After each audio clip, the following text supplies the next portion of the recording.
बहादुर public school धूरी ਦੇ 12ਵੀਂ ਦੇ ਨਤੀਜਿਆਂ ਵਿੱਚ ਬੱਚਿਆਂ ਨੇ ਸਕੂਲ ਦਾ ਨਾਮ ਕੀਤਾ ਰੋਸ਼ਨ। ਪੀਟੀਏ ਨਿਊਜ਼ ਦੇ ਪੱਤਰਕਾਰ ਨੇ ਸਕੂਲ ਦੇ ਪ੍ਰਿੰਸੀਪਲ ਤੇ ਬੱਚਿਆਂ ਨਾਲ ਕੀਤੀ ਖਾਸ ਗੱਲਬਾਤ।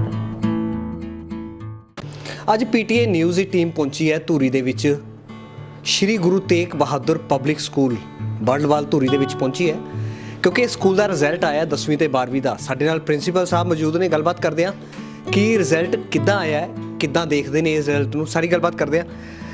ਸਰ 10ਵੀਂ ਤੇ 12ਵੀਂ ਦਾ ਰਿਜ਼ਲਟ ਆਇਆ, ਸਭ ਤੋਂ ਪਹਿਲਾਂ ਦੱਸੋ ਜੀ ਕਿੱਦਾਂ ਦਾ ਰਿਜ਼ਲਟ ਹੈ? जी दोनों का ही 100% रिजल्ट है। कोई भी बच्चा ना कंपार्टमेंट है ना फेल है। तो और जो टॉपर्स हमारे हैं 99% दोनों के ही हैं, 12th में भी 99% और 10th में भी।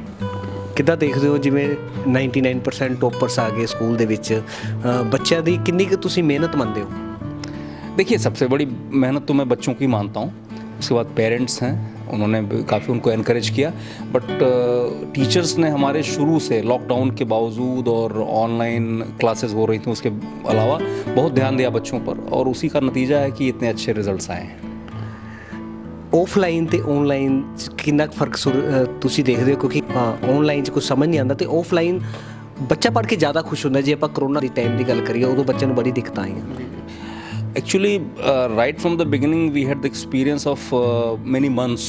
तो इस तरह से हम जब ऑनलाइन को धीरे धीरे हमने इतना इम्प्रूव कर लिया था कि ऑफलाइन और ऑनलाइन में ज़्यादा फ़र्क नहीं रह गया। बच्चों की जितनी प्रॉब्लम्स थी, जितने उनके डाउट्स थे, वो सब रेगुलर क्लियर किए जाते थे। हमने एक स्टूडियो वहाँ पे बनवाया था जहाँ पे लेक्चर्स रिकॉर्ड किए जाते थे, प्रोफेशनल तरीके से उनको भेजा जाता था। फिर उसके बाद डाउट क्लियरिंग सेशंस होते थे। तो रेगुलर टच में चूँकि टीचर्स रहते थे बच्चों के, इसलिए ऑनलाइन से जैसा मुझे समझ में आता है, दिखाई भी पड़ रहा है रिजल्ट से, कोई फ़र्क नहीं पड़ा ज़्यादा। ਅਸੀਂ ਬੱਚਿਆਂ ਨਾਲ ਗੱਲਬਾਤ ਕੀਤੀ ਹੈ ਜਿਹੜੇ ਟੌਪ 'ਚ ਆਏ ਨੇ, ਉਹ ਬੜੇ ਖੁਸ਼ ਨਜ਼ਰ ਆਏ, ਉਹਨਾਂ ਦੇ ਮਾਤਾ ਪਿਤਾ ਖੁਸ਼ ਨਜ਼ਰ ਆਏ। ਉਹਨਾਂ ਦਾ ਕਹਿਣਾ ਸੀ ਕਿ ਹੁਣ ਅਸੀਂ ਅੱਗੇ ਟੀਚਾ ਰੱਖਿਆ ਹੈ, ਕਿਸੇ ਨੇ ਕਿਹਾ ਅਸੀਂ ਡਾਕਟਰ ਬਣਨਾ है, किसी ने कहा ਅਸੀਂ चार्टर्ड अकाउंटेंट बनना है। ਕੀ कहना चाहोगे? देखिए बच्चे जो बेहतर करते हैं पढ़ाई लिखाई में वो ब्राइट बच्चे होते हैं।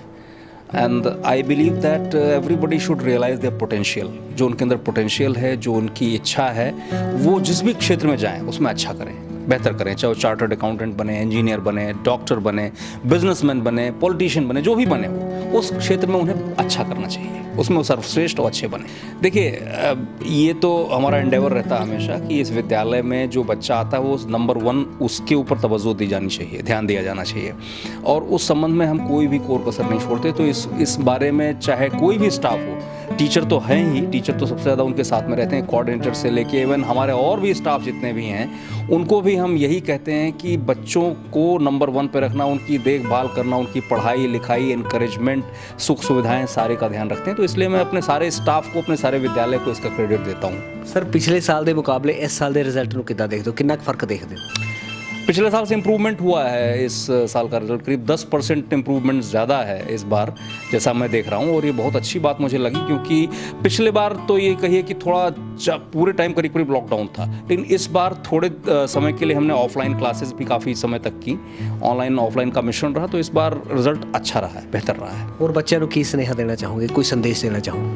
बच्चों को यही संदेश देना चाहता हूँ कि जैसे उन्होंने मेहनत की है ईमानदारी से, और उनको जो नंबर आए हैं वो इस बात का द्योतक हैं, इस बात का एक हार्बिंजर है कि बेसिकली उन्हें ज़िंदगी में अच्छा करना है। जहाँ भी जाएंगे वो इसी लगन से अगर काम करेंगे तो जिस भी क्षेत्र को चुनेंगे वो उसमें बहुत ऊपर जाएंगे, और यही मेरी शुभकामनाएं सबके साथ हैं। ਇਹ ਸਾਡੇ ਨਾਲ ਸੀ ਪ੍ਰਿੰਸੀਪਲ ਸਾਹਿਬ, ਜਿਨ੍ਹਾਂ ਦਾ ਕਹਿਣਾ ਸੀ ਕਿ ਜੇ ਪਿਛਲੇ ਸਾਲ ਦੇ ਮੁਕਾਬਲੇ ਇਸ ਸਾਲ ਦੇ ਰਿਜ਼ਲਟ ਦੀ ਗੱਲ ਕਰੀਏ ਤਾਂ 10% ਦਾ ਜ਼ਰੂਰ ਵਾਧਾ ਹੋਇਆ।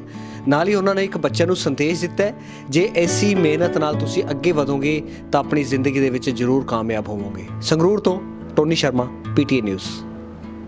क्या नाम है बेटे? प्रभसीरत कौर। कितने परसेंट है बेटे नंबर? 99% 10th class. ਕਿੱਦਾਂ ਦੇਖਦੇ ਹੋ ਇੰਨੇ 99 ਆਏ? ਕਦੇ ਸੋਚਿਆ ਸੀ ਵੀ ਇੰਨੇ ਪਰਸੈਂਟੇਜ ਆ ਜਾਏਗੀ? सर 95 प्लस एक्सपेक्टेड सी, बट 99 वाज नॉट एक्सपेक्टेड। तो बहुत खुशी हो रही है। I am so happy. मेरे पूरे स्कूल दी it's a great achievement for all of us. माता पिता बहुत केयरिंग, बहुत सपोर्टिव ने, एंड हर एक कदम पे उन्होंने मेरा साथ दिता है। I would love to give this credit to them. बेटे इस सफलता ਦੇ ਪਿੱਛੇ ਕਿਹਦਾ ਜ਼ਿਆਦਾ ਹੱਥ ਮੰਨਦੇ? My parents, my family, school management and also my classmates ਸਾਰੇ ਮੇਰੇ ਕਲਾਸਮੇਟਸ ਨੇ ਜਿਹੜੇ all were very competitive also and helpful also ਤੁਹਾਡੀ ਮਿਹਨਤ ਸਾਡੀ ਵੀ ਸਰ ਮਿਹਨਤ ਹੈਗੀ ਮਿਹਨਤ ਤੋਂ ਹੈ ਬਗੈਰ ਤਾਂ ਹਾਂਜੀ ਸਰ ਸਾਡੀ ਮਿਹਨਤ ਵੀ ਹੈਗੀ ਹੈ ਤੇ ਨਾਲ ਸਾਡੇ ਜਿਹੜੇ ਕਲਾਸਮੇਟਸ ਨੇ ਸਾਰੇ ਬਹੁਤ ਹੀ ਜ਼ਿਆਦਾ ਹੈਲਪਫੁਲ ਸੀ ਸਾਰੇ ਜੇ ਸਾਨੂੰ ਕੋਈ ਵੀ ਡਾਊਟ ਹੁੰਦਾ ਸਾਰੇ ਮਤਲਬ ਮਿਲ ਕੇ ਅਸੀਂ ਆਪਣੀਆਂ ਡਾਊਟਸ ਕਲੀਅਰ ਕਰਦੇ ਸੀ ਬੇਟਾ 10th ਹੋ ਗਈ +1 ਦੀ ਐਡਮਿਸ਼ਨ ਹੋ ਗਈ ਕੀ ਸੋਚਿਆ ਜੀ ਸਰ ਸੋਚ ਰਹੇ ਹਾਂ ਕਿ ਜੇਈ ਦੀ ਤਿਆਰੀ ਕਰੀਏ ਐਂਡ ਆਈਲ ਬੀ ਦੇयर ਮਾਤਾ ਪਿਤਾ ਦੀ ਪੂਰੀ ਸਪੋਰਟ ਹੈ ਹਾਂਜੀ ਬਿਲकुल पूरी सपोर्ट क्या नाम है बेटा अर्शियांजू बेटा कितने % नंबर है केड़ी क्लास 10th क्लास में 98.2% है। कभी सोचा था जिंदगी में हार्ड वर्क पूरी थी इसलिए आ गई। सोचा कितना सोच रहे थे आप? 95 से अब 96 97 98 तो नहीं सोचा। नहीं सोचा नहीं सर। उससे बढ़कर आए हैं जी सर। सफलता के पीछे किसका हाथ मानते हो आप? खुद की हार्ड वर्क टीचर्स की बहुत हार्ड वर्क रही है टीचिंग स्टाफ बहुत अच्छा है उनकी हार्ड वर्क के साथ ही हुआ है उनकी टीचिंग उनके जो डाउट क्लियरेंस है उनकी support it all I would give credit to all of them. माता पिता को कितना सपोर्ट मानते हो? बहुत है वो बहुत सपोर्टिव है। बेटा आगे क्या सोचा है क्या करना है? Doctor I want to become a doctor and serve the nation. Thank you sir. क्या नाम है सर रणवीर सिंह केड़ी क्लास ਤੋਂ ਕਿੰਨੇ ਨੰਬਰ ਆਏ +2 क्लास 99%। ਸਫਲਤਾ ਦੇ ਪਿੱਛੇ ਕਿਹਦਾ ਟੀਚਰਸ ਦਾ ਹੱਥ ਮਾਤਾ ਪਿਤਾ ਦਾ ਖੁਦ ਦੀ ਮਿਹਨਤ ਸਰ ਟੀਚਰਸ ਤੇ ਮਾਤਾ ਪਿਤਾ ਦੋਨਾਂ ਦਾ ਹੱਥ ਮਾਰਨਾ ਖੁਦ ਦੀ ਮਿਹਨਤ ਖੁਦ ਦੀ ਮਿਹਨਤ ਤਾਂ ਹੈ ਹੀ ਪਰ ਟੀਚਰਸ ਤੋਂ ਬਿਨਾਂ ਸਰ ਉਹਨਾਂ ਦੇ ਸਪੋਰਟ ਤੋਂ ਬਿਨਾਂ ਕਿੰਨਾ ਸੋਚਿਆ ਸੀਗਾ ਕਿੰਨੇ % ਨੰਬਰ ਆਏ 95% ਤੱਕ ਸੋਚਿਆ ਸੀ ਪਰ ਅਨਐਕਸਪੈਕਟਡ ਹੀ ਆਇਆ ਸਰ ਕੀ ਸੋਚਿਆ ਹੁਣ +2 ਤੋਂ ਬਾਅਦ ਹੁਣ ਤੁਸੀਂ ਕੈਰੀਅਰ ਦੀ ਸ਼ੁਰੂਆਤ ਹੋਈ +2 ਤੋਂ ਬਾਅਦ ਸਿਵਲ ਸਰਵਿਸਿਜ਼ ਵੀ ਸੋਚਿਆ ਹਾਂਜੀ ਮਾਤਾ ਪਿਤਾ ਕਿੰਨੀ ਸਪੋਰਟ ਕਰ ਰਹੇ ਨੇ ਇਹਦੇ ਵਿੱਚ ਮਾਤਾ ਪਿਤਾ ਦੇ ਸਰ ਹਰ ਇੱਕ ਸਟੈਪ ਦੀ ਫੁੱਲ ਸਪੋਰਟ ਕਰ ਰਹੇ ਜਦੋਂ ਸਕੂਲ ਦੇ ਵਿੱਚ ਪੜ੍ਹਦੇ ਸੀ 12ਵੀਂ ਦੇ ਵਿੱਚ ਤੁਹਾਡੇ ਨੰਬਰ ਆਏ ਨੇ ਤਾਂ ਟੀਚਰਸ ਦਾ ਕਿੰਨਾ ਕੁ ਸਹਿਯੋਗ ਰਿਹਾ ਸਰ ਕਾਫੀ ਜ਼ਿਆਦਾ ਮੈਂ ਮੰਨਦਾ ਕਿ ਸਰ ਟੀਚਰਸ ਦਾ ਫੁੱਲ ਸਪੋਰਟ ਹੈ ਟੀਚਰਸ ਤੋਂ ਬਿਨਾਂ ਸਰ ਕਾਫੀ ਜ਼ਿਆਦਾ ਡਿਫਿਕਲਟ ਹੁੰਦਾ ਇੰਨਾ ਜ਼ਿਆਦਾ ਨੰਬਰਸ ਨੂੰ ਅਕਵਾਇਰ ਕਰਨਾ ਤੇ ਜੇ ਪ੍ਰਿੰਸੀਪਲ ਸਰ ਦੀ ਗੱਲ ਕਰੀਏ ਪੂਰਾ ਸਪੋਰਟ ਰਿਹਾ ਸਰ ਉਹਨਾਂ ਕਰਕੇ ਪੀਰੀਓਡਿਕਲ ਟੈਸਟ ਲੈਂਦੇ ਸੀ ਆਪਣੇ ਯੂਨਿਟ ਟੈਸਟ ਹੋ ਗਏ ਪ੍ਰੀ ਬੋਰਡ ਹੋ ਗਏ ਉਹਨਾਂ ਕਰਕੇ ਸਰ ਵੱਲੋਂ ਸਖਤੀ ਵੀ ਕੀਤੀ ਜਾਂਦੀ ਸੀ ਜਦੋਂ ਨਹੀਂ ਪੜ੍ਹਦੇ ਪੂਰਾ ਡਿਸਪਲਿਨ ਮੇਨਟੇਨ ਕਰਕੇ ਰੱਖਿਆ ਕੀ ਨਾਮ ਹੈ ਬੇਟੇ असमी ਕਿਹੜੀ ਕਲਾਸ 'ਚ ਕਿੰਨੇ ਨੰਬਰ ਆਏ ਬੇਟੇ +2 क्लास टू 98.2%।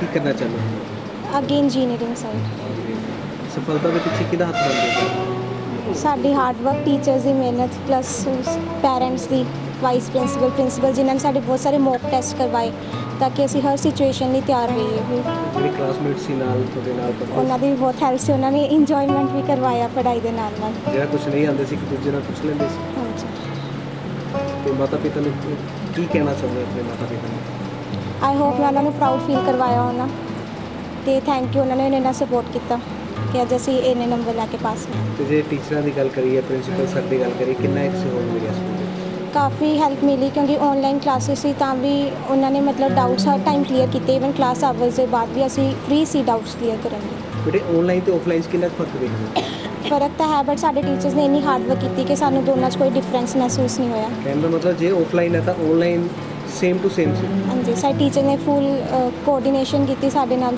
ਤੇ ਸਾਨੂੰ ਟਾਈਮ ਟੂ ਟਾਈਮ ਸਮਝਾਇਆ ਵੀ ਇਵਨ ਆਨਲਾਈਨ ਵਾਲਾ ਆਫਲਾਈਨ 'ਚ ਵੀ ਦੁਬਾਰਾ ਰਿਪੀਟ ਕਰਵਾਇਆ ਅਗਰ ਕੋਈ ਪ੍ਰੋਬਲਮ ਸੀ ਸਾਨੂੰ ਬਹੁਤ ਹੈਲਪ ਕੀ ਨਾਮ ਹੈ ਸਰ ਸਰ ਮੇਰਾ ਨਾਮ ਪ੍ਰਵੀਨ ਸਿੰਘ ਹੈ ਤੇ ਮੇਰੀ ਬੇਟੀ ਸ਼ਿਵਾਂਗੀ ਜੈਨ ਇੱਥੇ ਕਲਾਸ 10th 'ਚ ਪੜ੍ਹਦੀ ਸੀ ਸੈਕੰਡ ਪੋਜੀਸ਼ਨ ਉਹਦੀ ਆਈ ਹੈ 98.8 ਤਾਂ ਉਹਦੀ ਪਰਫਾਰਮੈਂਸ ਲਈ ਮੈਂ ਪ੍ਰਿੰਸੀਪਲ ਸਾਹਿਬ vice principal coordinator teachers management ਨੂੰ ਪੂਰੀ ਨੂੰ ਐਪਰੀਸ਼ੀਏਟ ਕਰਨਾ ਚਾਹਾਂਗਾ ਇਹਨਾਂ ਦਾ ਜੋ ਸਿਸਟਮ ਹੈ ਦੈਟ ਇਜ਼ ਪਰਫੈਕਟ ਸਿਸਟਮ ਜੋ ਇਸ ਸਕੂਲ ਦਾ ਸਿਸਟਮ ਹੈ ਕੋਈ ਸਕੂਲ ਇਹਨਾਂ ਦੇ ਸਿਸਟਮ ਨੂੰ ਮੈਚ ਨਹੀਂ ਕਰ ਸਕਦਾ ਠੀਕ ਹੈ ਜਿਸ ਤਰ੍ਹਾਂ ਗੁੜੀਆ ਬੋਲ ਰਹੀ ਸੀ ਕਿ ਆਫਲਾਈਨ ਤੇ ਆਨਲਾਈਨ 'ਚ ਮੈਨੂੰ ਫਰਕ ਨਹੀਂ ਨਜ਼ਰ ਆਇਆ perfectly they are doing hard work ਕਿਉਂਕਿ ਆਮ ਦੇਖਣ ਨੂੰ ਮਿਲਦਾ ਕਿ ਜਦੋਂ ਆਨਲਾਈਨ ਪੜ੍ਹਾਈ ਹੁੰਦੀ ਹੈ ਤੇ ਆਫਲਾਈਨ ਹੁੰਦੀ ਹੈ ਬੜਾ ਡਿਫਰੈਂਸਿਸ ਹੁੰਦੇ ਨੇ ਕੁਝ ਚੀਜ਼ਾਂ ਸਮਝ ਨਹੀਂ ਆਉਂਦੀਆਂ ਬੱਚਿਆਂ ਨੂੰ ਬੜੀਆਂ ਦਿੱਕਤਾਂ ਆਈਆਂ ਸੀ ਜਦੋਂ ਪਿਛਲੇ ਸਾਲ ਕਰੋਨਾ ਦੇ ਟਾਈਮ ਦੀ ਗੱਲ ਨਹੀਂ ਜਿਸ ਤਰ੍ਹਾਂ ਮੇਰਾ ਬੇਟਾ 7th ਕਲਾਸ 'ਚ ਹੈ ਜੀ ਇੱਥੇ ਤੇ ਬੇਟੀ 10th ਪਾਸ ਆਊਟ ਹੈ ਤਾਂ ਬੀਇੰਗ ਏ ਲੈਕਚਰਰ ਮਤਲਬ ਇਨ ਫਿਜ਼ਿਕਸ ਤਾਂ ਮੈਂ ਵੀ ਕਲਾਸਿਸ ਨਾਲ ਹੀ ਅਟੈਂਡ ਕਰਦਾ ਸੀ ਬੱਚੇ ਨਾਲ ਫ੍ਰੀ ਹੁੰਦਾ ਸੀ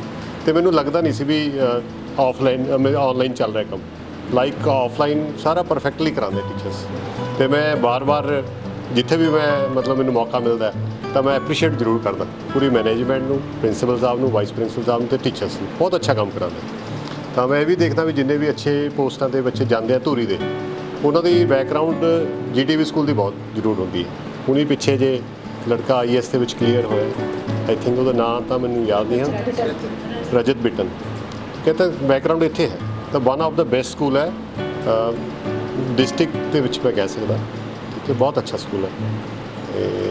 ਬਹੁਤ ਜ਼ਿਆਦਾ ਇਹਨਾਂ ਨੇ ਸ਼ਾਰਪ ਕੀਤਾ ਬੇਟੀ ਨੂੰ। ਹੁਣ ਉਹ IIT ਦੀ ਤਿਆਰੀ ਕਰ ਰਹੀ ਹੈ ਅਤੇ ਬੀਇੰਗ ਉੱਥੇ ਬਹੁਤ ਜ਼ਿਆਦਾ ਹਾਰਡ ਕੰਪੀਟੀਸ਼ਨ ਹੈ। ਹੁਣ ਮੈਂ ਕਿਹਾ ਵੀ ਤੂੰ ਆ ਜਾ, ਕਹਿੰਦੀ ਨਹੀਂ ਮੇਰੇ ਕੋਲ ਟਾਈਮ ਨਹੀਂ। ਠੀਕ ਹੈ, ਅਤੇ ਬਸ ਇਨ ਨਟਸ਼ੈਲ ਮੈਂ ਇਹ ਕਹੂੰਗਾ ਅਤੇ ਵੀ ਪੇਰੈਂਟਸ ਨੂੰ ਇਸ ਸਕੂਲ ਦੇ ਵਿੱਚ ਬੱਚੇ ਪੜ੍ਹਾਉਣੇ ਚਾਹੀਦੇ ਆ। ਬਹੁਤ ਅੱਛਾ ਸਿਸਟਮ ਹੈ, like from PN to principal. ਤਾਂ ਈਚ ਥਿੰਗ ਇਜ਼ ਮਤਲਬ ਸ਼ੁਰੂ ਤੋਂ ਲੈ ਕੇ ਸਪੌਂਟੇਨੀਅਸ ਆਪਣੇ ਆਪ ਚੱਲਦੀ ਰਹਿੰਦੀ। ਇੱਕ ਤੋਂ ਲੈ ਕੇ 10 ਤੱਕ ਸਾਰੇ ਵਧੀਆ ਕਹਿ ਰਹੇ ਹੋ ਤੁਸੀਂ। ਹਾਂਜੀ ਹਾਂ, ਮੈਨੂੰ ਕਿਤੇ ਵੀ ਕੋਈ ਕਮੀ ਨਜ਼ਰ ਨਹੀਂ ਆਈ ਕਿਸੇ ਨੂੰ। Perfect system. ਅਸ਼ਪਾਲਾ ਜੀ ਕਿੱਦਾਂ ਦੇਖਦੇ ਹੋ ਰਿਜ਼ਲਟ ਦੇ ਸਕੂਲ ਦੇ? I think result is excellent. All the students, they have performed so well. Whether we talk about 10th class or we talk about +2, they have performed really very well. Well, I think it's 100% input by teacher and 100% output by the student. The best result I think we have. ਕਿਵੇਂ ਜਿਵੇਂ ਬੱਚਿਆਂ ਦਾ ਕਹਿਣਾ ਸੀ ਕਿ online ਤੇ offline ਕੋਈ ਫਰਕ ਹੀ ਨਹੀਂ ਦਿਖਦਾ। नहीं sir, मैं तो दसा ज़्यादा सी मतलब when we were teaching online, I think मतलब with full dedication we have done, and I was always explaining numericals and anything. Not me, all the staff members, they were explaining each and everything on the blackboard. We have blackboards at our home, and we were explaining thoroughly each and every point to the student. ਬੱਚੇ ਨਾਲ ਅਸੀਂ 12 hours contact ਦੇ ਵਿੱਚ ਰਹਿੰਦੇ ਸੀਗੇ। ਜੇ ਬੱਚੇ ਨੂੰ ਕੋਈ ਪ੍ਰੋਬਲਮ ਵੀ ਆਉਂਦੀ ਸੀਗੀ ਤਾਂ ਬੱਚੇ ਨੂੰ ਕਹਿ ਦਿੰਦੇ ਸੀ ਬੇਟਾ ਵੀ ਤੁਸੀਂ ਸ਼ਾਮ ਨੂੰ ਸਾਨੂੰ ਫੋਨ ਕਰਕੇ ਡਾਊਟ ਆਪਣਾ ਕਲੀਅਰ ਕਰ ਲਓ। ਮਤਲਬ ਇਹ ਨਹੀਂ ਵੀ ਸਿਰਫ ਸਕੂਲ ਆਵਰਸ ਦੇ ਵਿੱਚ ਹੀ ਅਸੀਂ ਉਹਨਾਂ ਨੂੰ ਪੜ੍ਹਾਉਣਾ ਜਾਂ ਕੁਝ ਹੋਰ ਹੈ।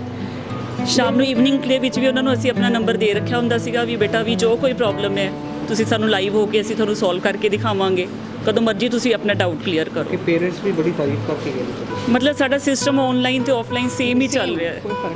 ਪ੍ਰੋਪਰ ਉਵੇਂ ਹੋਮਵਰਕ ਚੈਕਿੰਗ ਕਰਨੀ ਸੀ ਅਸੀਂ ਆਨਲਾइन ਦੇ ਵਿੱਚ, ਸਾਰਾ ਕੁਝ ਬੱਚੇ ਨੇ notebooks Each and everything was there. Attendance क्या मतलब हर चीज़ हम लोग लेते जो हैं। इंटेलिजेंट स्टूडेंट्स होते हैं उनको एक्स्ट्रा मटेरियल दिया जाता है ताकि वो टॉप कर सके। जो थोड़े वीक हैं उनको उनके लेवल का। ਕਿੰਨੀ ਖੁਸ਼ੀ ਹੋ ਰਹੀ ਹੈ ਹੁਣ ਤੋਂ ਸਕੂਲ ਦੇ? बहुत ज़्यादा जी, दस नहीं सकते। ਬੱਚੇ ਬੜੇ ਖੁਸ਼ ਨੇ। बच्चे बहुत खुश ने जी, पेरेंट्स टीचर्स सभी, मतलब बहुत ज़्यादा खुशी है, बता नहीं सकते हम। सर एक्चुअली मैं एक और बात बोलूँ कि हमारे स्कूल का द बेस्ट सिस्टम इज़ कि टीचर एंड स्टूडेंट की जो इंटरेक्शन है दैट इज़ द बेस्ट। मुझे लगता है कि जब मैं पढ़ाती हूँ ना, इवन अदर मेंबर्स ऑल्सो, हम लोगों का आई कॉन्टेक्ट ही इतना स्ट्रॉन्ग है अपने बच्चों के साथ कि मतलब डिसिप्लिन वाइज आप लीजिए, मतलब यू टॉक अबाउट एनीथिंग। ताही रिजल्ट है। हाँ जी, दिस इज ये तो है सर, उसी की वजह से रिजल्ट आया। ਇੱਕ ਗੱਲ ਹੋਰ ਵੀ ਹੈ ਸਾਡੇ ਸਕੂਲ ਦੀ, ਜੋ ਇੰਟੈਲੀਜੈਂਟ ਬੱਚਾ ਸਾਡੇ ਸਕੂਲ ਦਾ ਟਿਊਸ਼ਨਸ ਨਹੀਂ ਲੱਗਦਾ। ਵਿਦਆਊਟ ਟਿਊਸ਼ਨ ਜੋ ਵੀ ਬੱਚਿਆਂ ਨੇ ਸਕੋਰ, ਕੋਈ ਐਕਸਟਰਾ ਕੋਚਿੰਗ ਨਹੀਂ ਉਹਨਾਂ ਦੀ, ਸਕੂਲ ਦੇ ਵਿੱਚ ਹੀ ਜੋ ਐਫਰਟਸ ਹੈ ਉਹਦੇ ਨਾਲ ਹੀ ਬੱਚਿਆਂ ਨੇ ਮਾਰਕਸ ਸਕੋਰ ਕੀਤੇ ਆ। ਕੀ ਨਾਮ ਹੈ ਬੇਟੇ? ਚਰਨਪ੍ਰੀਤ ਸਿੰਘ। ਕਿਹੜੀ ਕਲਾਸ ਤੋਂ ਕਿੰਨੇ ਨੰਬਰ ਆਏ ਨੇ? +2 ਇਨ ਕਾਮਰਸ 98.4%। ਕਿੱਦਾਂ ਦਾ ਲੱਗ ਰਿਹਾ? ਬਹੁਤ ਵਧੀਆ ਫੀਲ ਹੋ ਰਿਹਾ, ਸਕਸੈਸਫੁਲ ਫੀਲ ਕਰ ਰਿਹਾ ਮੈਂ। ਕਿੰਨਾ ਕੁ ਉਮੀਦ ਸੀ ਵੀ ਕਿੰਨੇ ਨੰਬਰ ਪਰਸੈਂਟੇਜ? ਨਹੀਂ, ਉਮੀਦ ਸ਼ੁਰੂ ਤੋਂ ਹੈ ਸੀ ਕਿਉਂਕਿ ਫਸਟ ਸਮੈਸਟਰ 'ਚ ਵੀ ਇੰਨੇ ਹੀ ਆ ਚੁੱਕੇ ਸੀ, ਇਸ ਲਈ ਉਮੀਦ ਸੀ ਵੀ 98 ਆ ਜਾਣਗੇ ਅਤੇ ਜਿੱਦਾਂ ਫਲ ਮਿਲਿਆ ਤਾਂ ਬਹੁਤ ਖੁਸ਼ ਹਾਂ। ਅੱਗੇ ਬਾਰੇ ਕੀ ਸੋਚਿਆ? ਅੱਗੇ ਬਾਰੇ ਚਾਰਟਰਡ ਅਕਾਊਂਟੈਂਸੀ ਦੇ ਨਾਲ ਕੰਟੀਨਿਊ ਕਰੂੰਗਾ, ਅਬਰੋਡ ਸਟੱਡੀਜ਼ ਵਾਸਤੇ ਜਾਣ ਦੇ ਬਾਰੇ ਸੋਚਿਆ। ਕਿਹਦਾ ਤੁਸੀਂ ਕੀ ਕਾਰਨ ਮੰਨਦੇ ਹੋ ਇੰਨੀ ਵਧੀਆ ਪਰਸੈਂਟੇਜ ਤੁਹਾਡੀ ਆਈ ਹੈ? ਟੀਚਰਸ, ਮਿਹਨਤ ਜਾਂ ਮਾਤਾ ਪਿਤਾ? ਨਹੀਂ, ਜਿਹੜੀ ਸਕਸੈਸ ਹੁੰਦੀ ਹੈ ਬਹੁਤ ਚੀਜ਼ਾਂ 'ਤੇ ਡਿਪੈਂਡ ਹੁੰਦੀ ਹੈ, ਸਿਰਫ ਹਾਰਡ ਵਰਕ ਨਾਲ ਕੁਝ ਨਹੀਂ ਬਣਦਾ। ਹਾਂ, ਪੇਰੈਂਟਸ ਦਾ ਹਾਰਡ ਵਰਕ ਸੀ, ਟੀਚਰਸ ਦਾ ਹਾਰਡ ਵਰਕ ਸੀ, ਮੇਰੇ ਕੋਲੀਗਸ ਨੇ ਹੈਲਪ ਕੀਤਾ, ਮੇਰਾ ਹਾਰਡ ਵਰਕ ਸੀ, ਪਰ ਉਹਦੇ ਨਾਲ ਜਿਹੜਾ ਫੇਟ ਹੁੰਦਾ ਹੈ ਰੱਬ ਵੱਲੋਂ ਲਿਖਿਆ 50% ਉਹ 'ਤੇ ਵੀ ਡਿਪੈਂਡ ਕਰਦਾ ਹੈ। ਕੀ ਕਹਿਣਾ ਚਾਹੁੰਦੇ ਹੋ ਤੁਸੀਂ? ਇੱਦਾਂ ਹੀ ਵੀ ਖੁਸ਼ ਰਹੋ, ਰਿਲੈਕਸ ਹੋ ਕੇ ਪੜ੍ਹੋ, ਕੋਈ ਸਟ੍ਰੈਸ ਲੈਣ ਦੀ ਲੋੜ ਨਹੀਂ ਹੈਗੀ। ਅਤੇ ਜੇ ਤੁਸੀਂ ਕੰਪੀਟ ਕਰਨ ਬਾਰੇ ਸੋਚੋਗੇ, ਹਰੇਕ ਚੀਜ਼ 'ਚ ਆਪਦਾ ਬੈਸਟ ਦੇਣ ਬਾਰੇ ਸੋਚੋਗੇ ਤਾਂ ਜ਼ਰੂਰ ਸਕਸੈਸਫੁਲ ਹੋਵੋਗੇ। ਆਨਲਾਈਨ ਤੇ ਆਫਲਾਈਨ ਦੀ ਪੜ੍ਹਾਈ 'ਚ ਕਿੰਨਾ ਤੁਸੀਂ ਫਰਕ ਦੇਖਦੇ ਹੋ? ਐਕਚੁਅਲੀ ਬਹੁਤ ਜ਼ਿਆਦਾ ਫਰਕ ਆਨਲਾਈਨ ਅਤੇ ਆਫਲਾਈਨ 'ਚ। ਟੀਚਰਸ ਨੇ ਤਾਂ ਆਪਦਾ ਬੈਸਟ ਦਿੱਤਾ ਆਨਲਾਈਨ ਪੜ੍ਹਾਈ ਵਿੱਚ ਵੀ, ਪਰ ਜਿਹੜੇ ਸਟੂਡੈਂਟ ਨੇ ਉਹ ਫੋਕਸ ਨਹੀਂ ਕਰ ਪਾ ਸਕਦੇ ਆਨਲਾਈਨ ਪੜ੍ਹਾਈ 'ਚ। ਆਫਲਾਈਨ ਬਹੁਤ ਬਿਹਤਰ ਆ ਉਹਦੇ। ਕਹਿਣ ਦਾ ਮਤਲਬ ਤੁਸੀਂ ਨੈੱਟ ਨੂੰ ਇੱਕ ਕਾਰਨ ਮੰਨਦੇ ਹੋ? ਕਦੇ ਨੈੱਟ ਦੀ ਸਮੱਸਿਆ ਆ ਜਾਂਦੀ ਹੈ ਉਹਦੇ ਕਰਕੇ ਕੁਝ ਸਮਝ? ਜੀ ਹਾਂ, ਨੈੱਟ ਦੀ ਸਮੱਸਿਆ ਤਾਂ ਜ਼ਰੂਰ ਆ ਜਾਂਦੀ ਹੈ, ਪਰ ਹੋਰ ਵੀ ਡਿਸਟਰੈਕਸ਼ਨਸ ਬਹੁਤ ਨੇ, ਜਿਵੇਂ ਸੋਸ਼ਲ ਮੀਡੀਆ ਵਗੈਰਾ 'ਤੇ ਜਿਹੜੇ ਸਟੂਡੈਂਟਸ ਨੂੰ ਇੰਡਲਜ ਹੋ ਜਾਂਦੇ ਨੇ ਅਤੇ ਪੜ੍ਹਾਈ 'ਤੇ ਜ਼ਿਆਦਾ ਟਾਈਮ ਨਹੀਂ ਲਗਾਉਂਦੇ। ਟੀਚਰਸ ਬਾਰੇ ਕੀ ਕਹਿਣਾ ਚਾਹੋਗੇ? ਟੀਚਰਸ ਬਹੁਤ ਵਧੀਆ ਨੇ, ਬੈਸਟ ਨੇ, ਬਹੁਤ ਗਾਈਡ ਕਰਦੇ ਨੇ ਸਟੂਡੈਂਟਸ ਨੂੰ ਅਤੇ ਇਨਸ਼ੋਰ ਕਰਦੇ ਨੇ ਵੀ ਆਪਦਾ ਬੈਸਟ ਦੇਣ ਹਰੇਕ ਚੀਜ਼ 'ਚ।